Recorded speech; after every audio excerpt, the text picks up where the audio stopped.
बच्चे को प्यास लगेगी तो पानी तो पिएगा ना। तो घोड़े छूने में आतरे पे हत्या हो जाएगी। ऊना का कांड हुआ, हाथरस का कांड हुआ। आए दिन हमारी बहन बेटियों की इज्जत लूट कर उनकी हत्या कर दी जाती है, हमारे युवाओं का कत्ल कर दिया जाता है। ऐसा भारत बनाने का सपना हमारे देश के स्वतंत्रता सेनानियों ने नहीं देखा। और ये सबसे बड़ा जुल्म, सबसे बड़ी गलती अगर कोई कर रहा है तो हम लोग कर रहे हैं, क्योंकि हम लोग जाति की वजह से त्रस्त हैं। जाति की वजह से दृष्टिकोण से सोचे, अंधविश्वास पाखंडवाद से दूर हो जाए, और एक आदमी आगे बढ़े तो अपने दूसरे भाई का हाथ पकड़ कर उसको किसी ने रास्ता नहीं बनाया। जब तक हजारों साल की गुलामी नहीं तोड़ी तब तक तो हमारे लोग कुछ भी नहीं मिला उन्हें। अगर हम कुछ बन पाए हैं तो केवल और केवल डॉक्टर बाबा साहब अम्बेडकर जी की कुर्बानी के टाइम पर म्यांमार से लेकर काबुल कंधार तक, ईरान तक पूरा भारत बौद्ध में था। जहां भी खुदाई होती है बुद्ध ही क्यों निकलते हैं? क्योंकि पूरा भारत गौतम से नहीं जुड़ना, आपको भीमराव अम्बेडकर जी से नहीं जुड़ना, आपको डॉक्टर बाबा साहब अम्बेडकर की विचारधारा से जुड़ना है। विचारधारा को मजबूत करना है। हम इसी विचारधारा के साथ जिएंगे और इसी विचारधारा के साथ मरेंगे।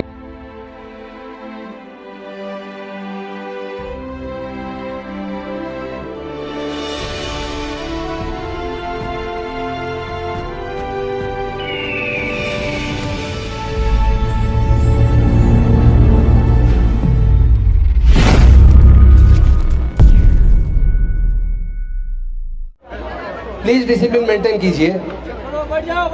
सबसे पहले दुनिया को शांति और मानवता का संदेश देने वाले तथागत भगवान बुद्ध के चरणों में कोटि कोटि नमन करता हूं।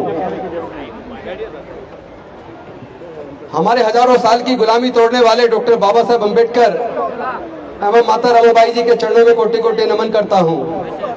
आदरणीय भिक्षु संघ, भीमराव यशवंतराव अंबेडकर जी, सभी नेतागण और सभी क्रांतिकारी साथियों, सभी को क्रांतिकारी जय भीम।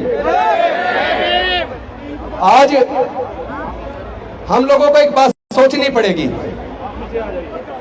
जरा सोच के देखो, अगर डॉक्टर बाबा साहेब अंबेडकर ना होते, अपने 4 बच्चों की कुर्बानी देने के बाद अगर वो हमारे लिए लड़ाई ना लड़े होते, अगर उन्होंने हमारे लिए रिजर्वेशन की व्यवस्था न की होती, तो जरा कभी सोच के देखो, क्या हमारे लोग डॉक्टर, इंजीनियर, जज, कलेक्टर बन पाते?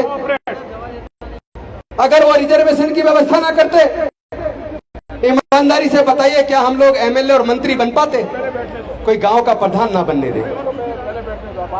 हजारों साल की गुलामी तोड़कर डॉक्टर बाबा साहब अम्बेडकर जी ने हमारे आगे बढ़ने के रास्ते बना दिए।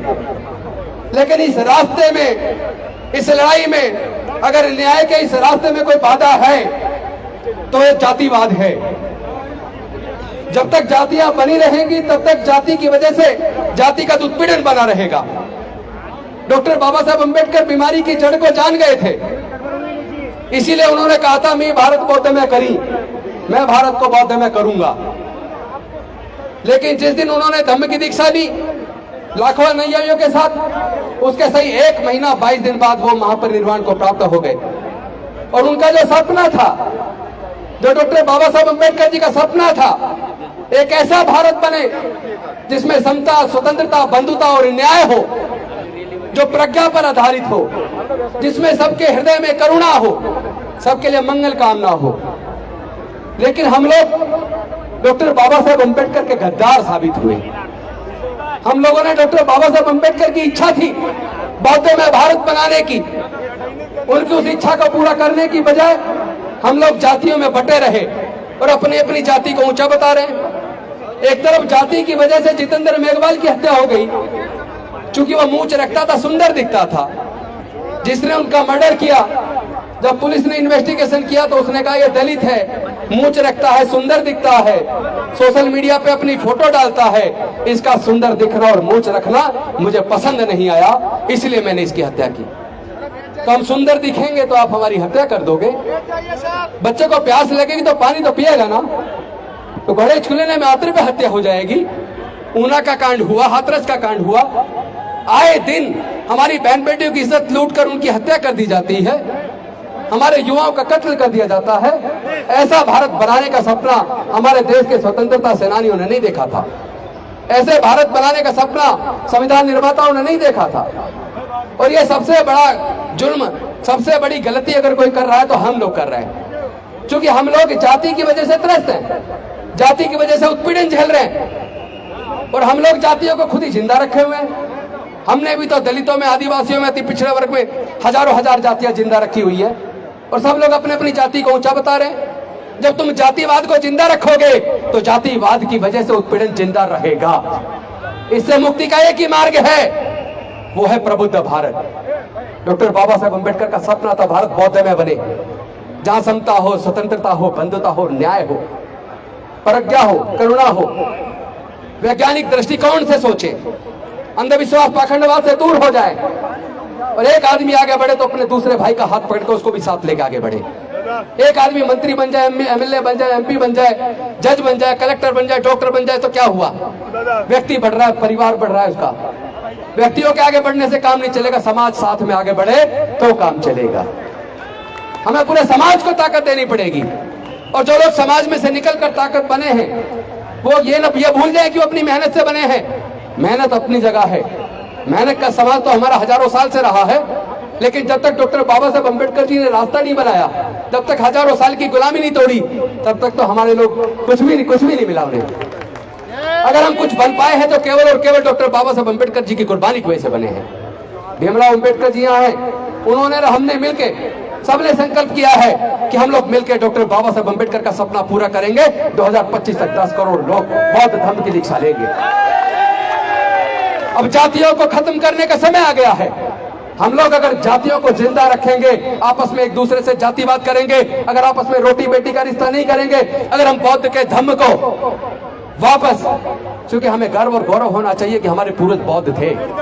सम्राट अशोक के टाइम पर म्यांमार से लेकर काबुल, कंधार तक, ईरान तक पूरा भारत बौद्ध में था। जहां भी खुदाई होती है, बुद्ध ही क्यों निकलते हैं? क्योंकि पूरा भारत बौद्ध में था, हमारे पूर्वज बौद्ध थे। हम रास्ता भटककर गलत रास्ते पर चले गए, लेकिन आज अगर हमें रास्ता का पता चल गया, याददाश्त वापस आ गई, हमें पता चल गया हमारे पूर्वज बौद्ध थे, तो क्या हमें सबको वापस अपने बुजुर्गों के धर्म में वापस नहीं आना चाहिए?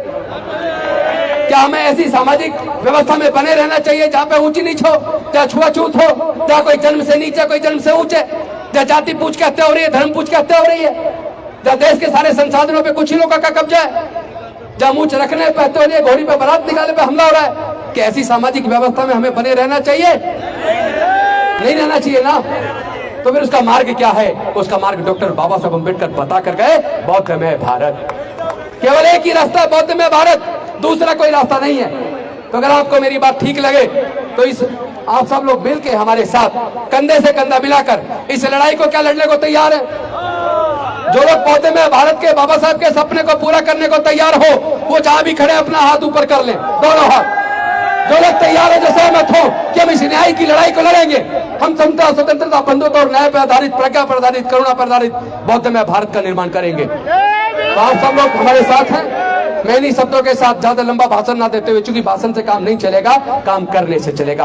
बौद्धमय भारत बनाने के सपने के लिए बौद्धमय रथ, धम्म रथ, जिसमें हमने 3 ही नारे लिखे हैं: जाति छोड़ो, समाज जोड़ो। बौद्ध धर्म की क्या पहचान? मानव मानव एक समान। और तीसरा नारा हमने दिया है, व्यक्ति से नहीं विचारों से जुड़ो। व्यक्ति को नहीं, विचारधारा को मजबूत करो। अगर आपने राजेंद्र गौतम को मजबूत किया तो राजेंद्र गौतम मजबूत हो जाएगा। आपको राजेंद्र गौतम को मजबूत नहीं करना।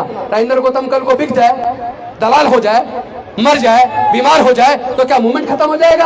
आपको राजेंद्र गौतम से नहीं जुड़ना, आपको भीमराव अम्बेडकर जी से नहीं जुड़ना, आपको डॉक्टर बाबा साहब अम्बेडकर की विचारधारा से जुड़ना है, विचारधारा को मजबूत करना है। हम इसी विचारधारा के साथ जिएंगे और इसी विचारधारा के साथ मरेंगे। इन्हीं शब्दों के साथ मैं अपनी वाणी को विराम देता हूँ। बहुत बहुत धन्यवाद। नमो बुद्धाय। जय भीम, जय भारत।